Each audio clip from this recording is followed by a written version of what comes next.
हम लोकतांत्रिक पार्टी हैं और हम राजनीतिक पार्टी हैं। उसकी राजनीतिक पार्टी को जिस तरह से जनहित से जोड़ने की मामला है, उनको कैसे जोड़ें। पहला दायित्व तो मेरा ये है कि कम समय में मुझे लक्ष्य को भेदना है, और वो लक्ष्य ये है कि जो हमारा ऑर्गेनाइजेशन है, चूंकि विगत 2015 से और अब 2020 के चुनावों में के आंकड़े आप देखेंगे। नमस्कार, आप देख रहे हैं दर्श न्यूज। मैं हूं आपके साथ रितेश शर्मा। बिहार में विधानसभा चुनाव होने में अभी 7 महीने का वक्त है, लेकिन कांग्रेस ने जो बिहार में जो पार्टी है कांग्रेस की, उसमें बड़ा फेरबदल करते हुए जो प्रदेश अध्यक्ष थे अखिलेश प्रसाद सिंह, उनकी जगह एक दलित विधायक राजेश राम को प्रदेश अध्यक्ष बना दिया।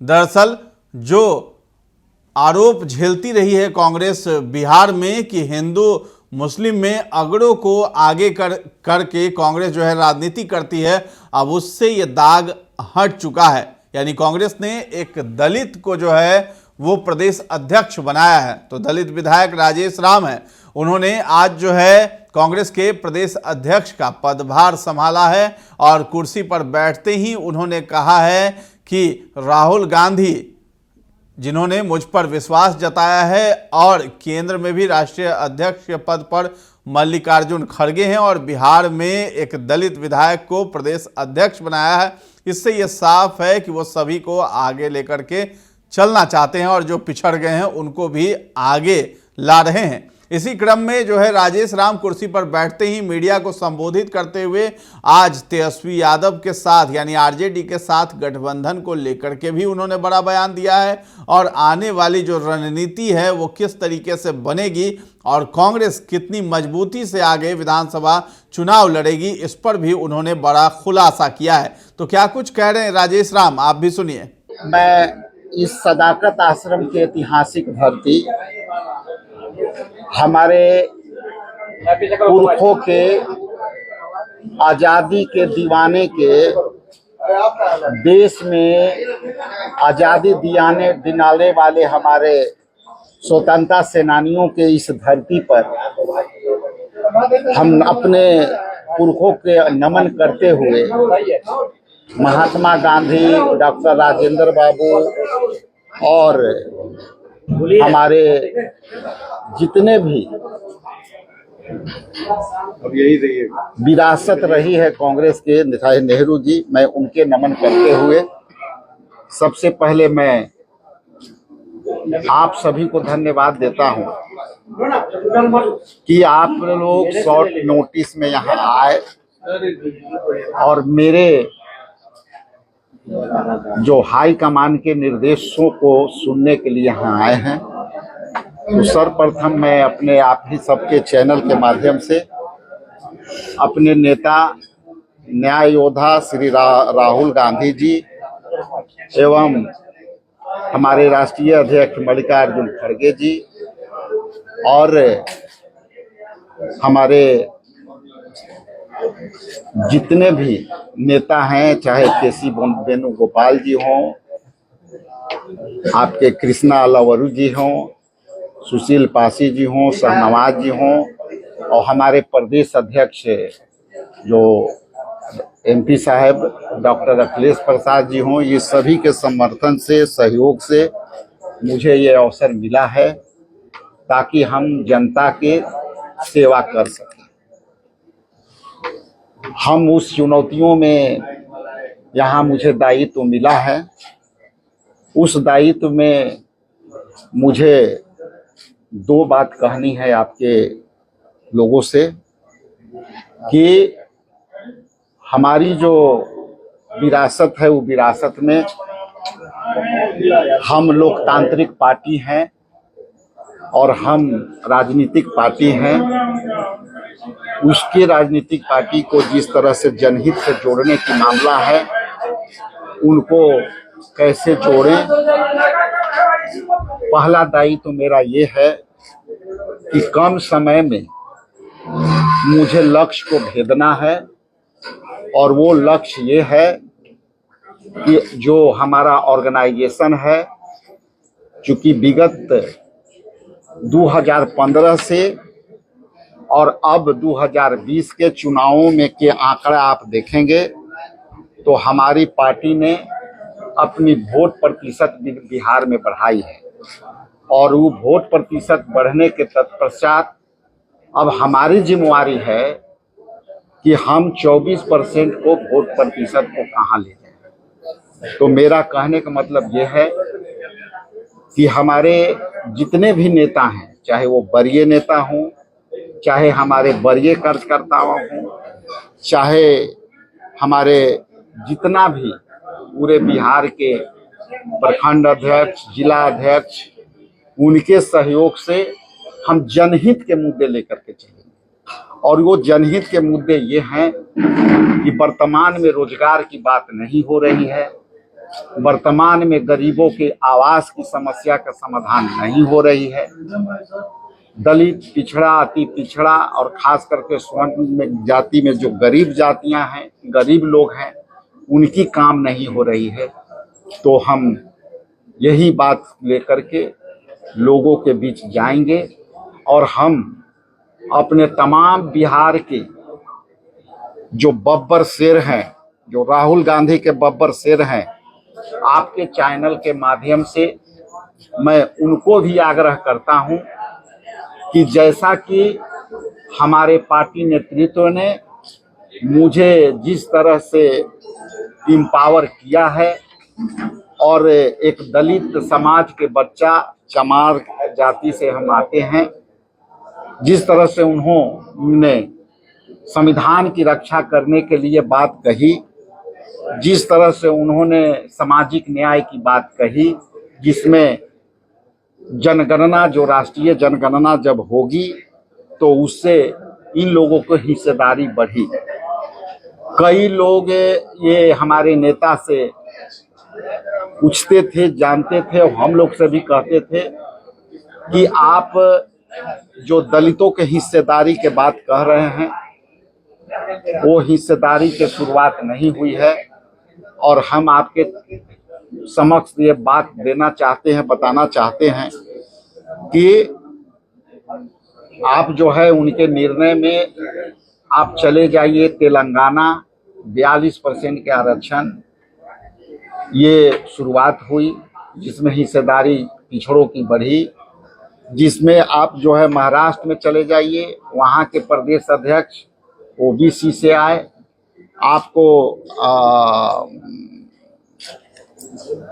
जो है ये भक्त शरण दास जी उड़ीसा के प्रदेश अध्यक्ष बने, वो भी दलित समाज के हैं, और यहाँ हम बने, हम भी दलित समाज के। तो राहुल गांधी जी ने जो कहा था कि हम जो पिछले पंक्ति के जो लोग हम लोग हैं, वो पिछले पंक्ति के लोग को हम हिस्सेदारी देते आए हैं, अब इनके हाथ में हम सत्ता देते जा रहे हैं, और उसकी शुरुआत की वानगी आपको देखने को है। इसके अतिरिक्त यदि आपका कोई सवाल हो तो मैं सहर्ष स्वीकार करूंगा। निवेदन ये होगा कि आराम से पूछिए, सबको मौका मिलना चाहिए। यदि आपके पास समय है प्रश्न करने का, तो मेरे पास उत्तर देने का भी पूरी समय है। ये आप पर डिपेंड करता है। Rajesh ji, thank you. दलित समाज बिहार की राजनीति में कई खेमों में बटा हुआ है, ये आप भी जानते हैं। आपको प्रदेश अध्यक्ष की पे बैठाने के बाद जो भी राहुल गांधी के अपनी सोच है, क्या लगता है कि सभी दलित समाज को आप गोलबंद कर पाएंगे कांग्रेस के अंदर? देखिए, जिस समाज की आप बात कर रहे हैं, वो समाज में दो चीज देखना होगा। आपका इशारा किस तरफ है, तो उसी इशारे से मैं बात कर ले रहा हूं। एक है कि दलित समाज को जोड़ने की बात कर रहा है, एक है कि केवल सत्ता के लिए काम कर रहा है, और एक है कि वो सत्ता में हिस्सेदारी की बात कर रहा है। हम आने वाला समय में, जैसा कि मैं बार बार कहता हूं, कि दलित समाज का 18.65% उनकी संख्या है और उस संख्या के बाद अल्पसंख्यक समुदाय के भी लगभग 18 से 19% है और पिछड़ा अति पिछड़ा आप जोड़ लेंगे तो करीब 36% का है। आपने ठीक कहा कि ये चुनौती हो सकती है, लेकिन यदि विकल्प उनके सामने नहीं होगा तो ये बटा हुआ देख रहा है, लेकिन वो सत्ता में है उन्हीं के बदौलत। तो यदि उनको विकल्प के रूप में दिखेगा तो वो भी जानते हैं कि हमको अवसर कहाँ मिलेगा। सर 25 का चुनाव है, क्या स्ट्रेटजी होगी गठबंधन को लेकर, सीट शेयरिंग को लेकर? देखिए, ये जो सवाल है चुनाव से संबंधित, चुनाव तो हर 5 साल पर होता है और जब हर 5 साल पर होता है तो कई चुनौतियां सामने होती है। और जो आप जो सवाल कर रहे हैं उसका सवाल का उत्तर ये है कि अभी ये जो सवाल है प्री मैच्योर्ड है, अभी चुनाव कल परसों नहीं है कि इसको जवाब हम लोग देना उचित समझें। आने वाला समय में जब इस तरह की बातें आएगी तो आपको भी बताई जाएगी और जो भी निर्णय होता है हमारे यहाँ, चूंकि अखिल भारतीय कांग्रेस कमेटी आंतरिक लोकतंत्र है और किसी भी तरह का फैसले CWC लेता है, तो जो फैसले उनके आएंगे उस समय वो आपको पद बताया जाएगा। हमारा विषय अभी वो नहीं है कि हम कहाँ और कितना पर जाएं। हमारा अभी विषय है कि कम समय में हमको कैसे अपने जो है जनहित को मुद्दों के लेकर के जो है जनता में जाए, जनहित के मुद्दे को लेकर के अपने वर्करों से जोड़े। तो ये हमारे पास चुनौती है। एक क्वेश्चन और राजेश जी, आप दिल्ली में पूर्व प्रदेश अध्यक्ष से मिलने के उनके आवास पे ही आप भी करें कि सभी सब कुछ ठीक ठाक है, अभी मुलाकातें भी हो रही है, ऐसा क्यों लग रहा है कि आपको 2 मोर्चे पे लड़नी पड़ेगी? एक तो जो प्रदेश केंद्र ने जो जिम्मेदारी दी है उसको लेकर के और संगठन के अंदर ही, क्योंकि पूर्व प्रदेश अध्यक्ष ने तो ट्वीट किया कि जब नाश मनुष्य पे छाता है पहले विवेक मर जाता है। इस तरह कोटेशन आया उनके अकाउंट में, इसको क्या समझाया? क्या कांग्रेस में आपको अंदरूनी लड़ाई भी लड़नी पड़ेगी? देखिए, ऐसा है, हम समझ गए। दलित समाज की आप बात कर रहे हैं, जहाँ से आप आ रहे हैं, आप जान रहे हैं कि कांग्रेस के अंदर एक लंबे दशकों के बाद आपके जैसे व्यक्ति को या इस समाज को एक मौका मिला है। क्या लगता है कैसे स्थापित कर पाएंगे? देखिए, ये जो है, हम तो पहली बार तो हम वो देखे नहीं है, लेकिन आपकी बातों को मैं मानते हुए ये बताऊंगा कि बहुत सी जो शेर शायरी है ना, वो हर जगह लागू नहीं होती है। और जैसा कि अभी देखिए कि संत शिरोमणि रविदास जी की एक युक्ति है कि ऐसा चाहूं राज में, ऐसा चाहूं राज में, मिले सबन को अन्न, बड़ छोट सब संग बैठे, रैदास रहे प्रसंग। तो ये शहर का जो इनकी युक्ति है, इसका मायने बड़ा है, लेकिन जो चीज आप सुन के बता रहे हैं उसको समझने से, आप उस युक्ति को जब समझेंगे तो उस कई तरह का परिभाषित करेगा, उसका डिफिनेशन कई हो सकता है। उसी तरह से जो मैंने ये बोली युक्ति संत शिरोमणि रविदास की, इसकी भी यदि आप जोड़ेंगे तो अलग अलग चीज में ये क्लब करके जोड़ेंगे तो उसका जो है परिभाषा अलग अलग होगा। इसलिए हमने न देखा है न उसके बारे में। तो आपने सुना, राजेश राम ने आरजेडी के साथ जो गठबंधन है उसको लेकर के बड़ा ऐलान भी कर दिया है और कहा है कि ये सब आला कमान तय करेगी, लेकिन कांग्रेस जो है मजबूती से आगे जो है विधानसभा चुनाव के लिए तैयारियों में जुट चुकी है।